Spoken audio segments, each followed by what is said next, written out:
Labour's Shadow Business Secretary Jonathan Reynolds is with us now. Obviously, we want to talk about cost of living and the impact on so many of our viewers. Before that, though, what's Putin up to? Well, he's losing.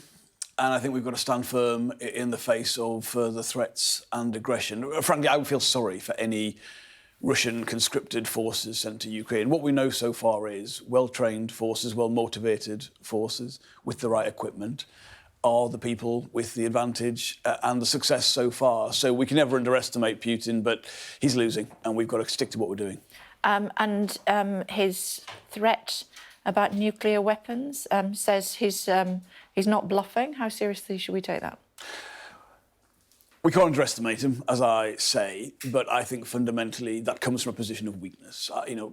Even people sympathetic to Ukraine thought it would be very difficult for them to hold out for maybe a week against Russian forces. And what we've seen has completely contradicted that, and that position of weakness leads to what Putin is saying today. Now, I think we have to be very firm in saying there'll be severe consequences, not just for that threat, but for any kind of use of chemical weapons, which we've seen from Russia in the past. But fundamentally, we should take heart from the fact he is losing, the Russians are losing, Ukraine is going to liberate itself if we continue to support them. That's what we must do. And the referenda, these 4 separate referenda that he's planning in regions of Ukraine in order to annex those regions? Well, I think the claim that Russia made, and has made consistently towards Ukraine, that these are people who wish to be part of Russia or be sympathetic or break away from any Kiev-orientated government, is completely contradicted by the treatment of Ukrainians by Russian forces during this conflict. So I'm afraid I see no legitimacy in the claims that he is making in regards to the eastern side of Ukraine.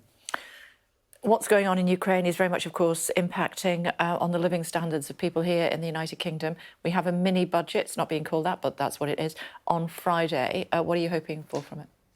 Well, I'm hoping for something very different to what has been trailed over the last few weeks. I want to see a real plan for growth. I accept, all of us do on the Labour side, the government's claim and point that their running of the economy for the last 12 years has been poor and it hasn't grown. But what I've heard from the government so far doesn't fill me with any confidence they understand what really needs to happen. So getting rid of the cap on bankers' bonuses or ripping up people's employment rights, that is not the way to grow this economy for the benefit of everyone. It's not the way to grow it at all. And I'm afraid that Joe Biden is right and Liz Truss is wrong in how they see the economy and what needs to be done. So I would like a long-term industrial policy. I'd like reform of business rates. I would like to see that the Brexit deal improved, all of the things that would really benefit economic growth and households and wages in this country. Now, I'm afraid I think we won't get any of that, and it'll be a huge mistake. But stimulating the economy starts with businesses getting back on their feet, and that would include, I suppose, bankers who, because they'll get no cap on their bonus, they'll want to work here more and they'll stimulate the economy. Well, I don't agree with the premise of trickle-down economics. I don't think. Well, I think actually the government's argument is to do with the way US investment banks might transfer more staff to London because they're remunerated in different ways. Let's remember, I mean, the current cap is 200% of your basic salary, 300%, I think, of shareholders agree.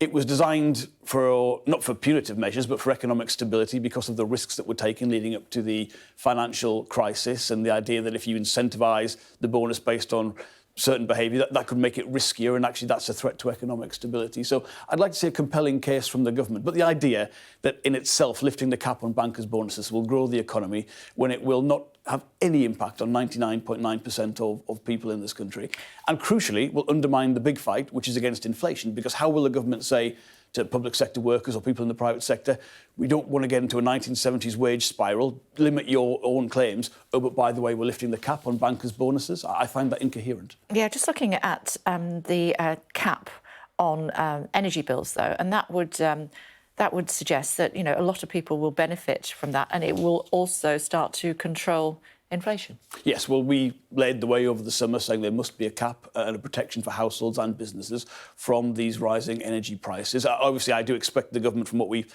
heard, to be in the same place when the details come out today. Do you agree with how they want to pay for it? No, I think that's the big difference. I think the two big differences are, first of all, how it should be paid for, And is there a plan alongside that to reduce our dependence on fossil fuels and our exposure to those prices? On paying for it, we would raise a substantial proportion of the money from a windfall tax, because for us, business profits Wouldn't be should anywhere near enough, though, would it? Well, actually, if you extend it to electricity generators, you're getting towards figures above £20 billion. That's not an insignificant sum of money. But still not fundamentally, okay, profits should come from businesses innovating, disrupting markets, providing services, not from an artificial spike in prices, from a conflict, from Russian aggression in Ukraine. And a lot of business people accept that case. And I think the fact the government wants to put all of this cost onto households and says you can increase spending, cut taxes, and somehow that will all be fine because we're going to rip up people's employment rights and these supply-side reforms will make the difference. I'm afraid that is not a convincing case. I want to come back to the windfall tax that you were just talking about. Who would you tax?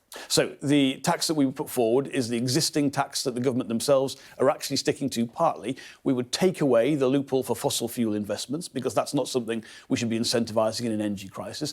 And if that was extended to electricity generators, as Ed Miliband has said, that the estimate for that would be somewhere between 10 and 14 billion pounds additionally that would be raised. So there is substantial money that could ease the burden on households if the government chose to do so. But it's a question of whose side they're on. Another thing that might help is fracking. Where are you with that? Well, we're completely opposed to fracking. Unless the government's safety advice has changed, and I understand it isn't going to change, I can't see how any community will go for that.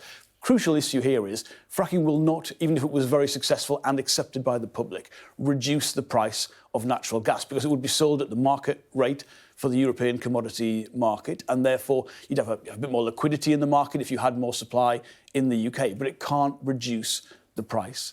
And fundamentally, what it will do by undermining the government's claims on its ambitions on net zero, on the objectives which are legally set in this country, it will increase the risk premium and the cost of capital for the investments we really need in nuclear, renewables, energy efficiency. And these mixed messages that this government always sends to business are one of the reasons why business investment is so poor to the Conservatives and one of the reasons why economic growth has also been so poor. And until they understand that, these gimmicks, these half measures that they put forward will simply not do the job and they'll fail on their own terms. Jonathan Reynolds, always a pleasure. Thank you very much indeed. Thank you.